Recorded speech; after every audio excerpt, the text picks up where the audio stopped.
દર્શક મિત્રો, હું નવીન મહેતા ન્યૂઝ ઓફ કચ્છમાં આપનું સ્વાગત કરું છું। આજે 22 જાન્યુઆરી 2025।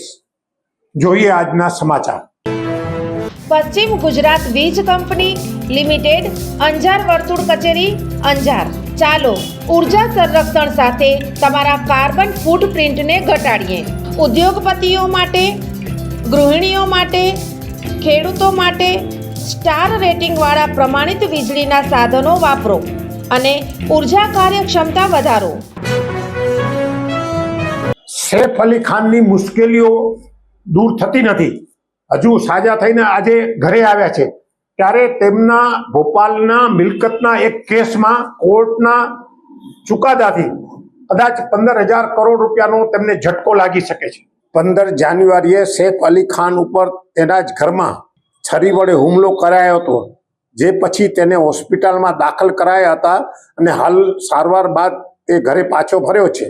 સૈફ અલી ખાનના એક સમાચારથી કદાચ ઝટકો પણ લાગ્યો છે।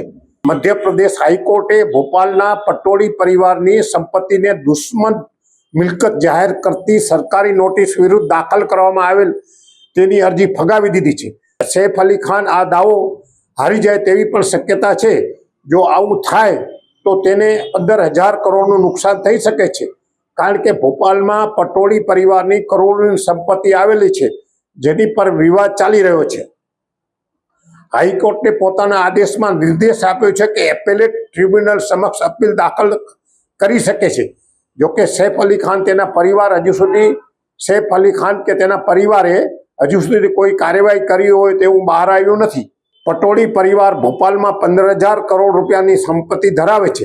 એ સૈફ અલી ખાન અને શર્મિલા ટાગોરના પરિવારની મિલકત કોહે ફીજાથી ભોપાલ ચિકલોદ સુધી ફેલાયેલી છે। 2014માં સંપત્તિ વિભાગના કસ્ટોડિયને ભોપાલ સ્થિત પટોળી પરિવારની મિલકતોને દુશ્મન મિલકત તરીકે જાહેર કરતી નોટિસ જારી કરી હતી।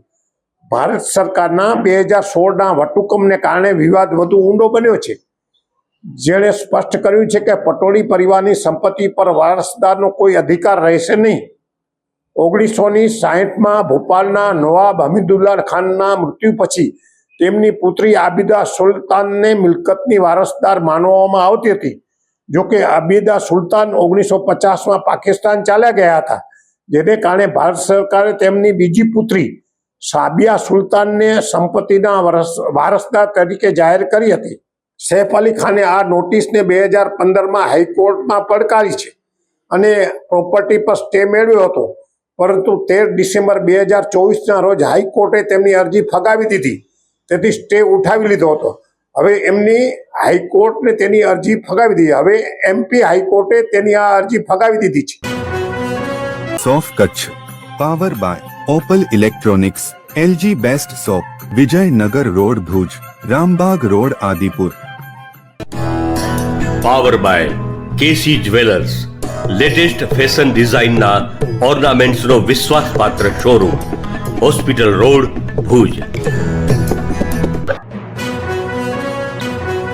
દર્શક મિત્રો, આ હતા આજના સમાચાર। આવતીકાલે આપણે ફરી મળીશું, ત્યાં સુધી મને રજા આપશો। નમસ્તે।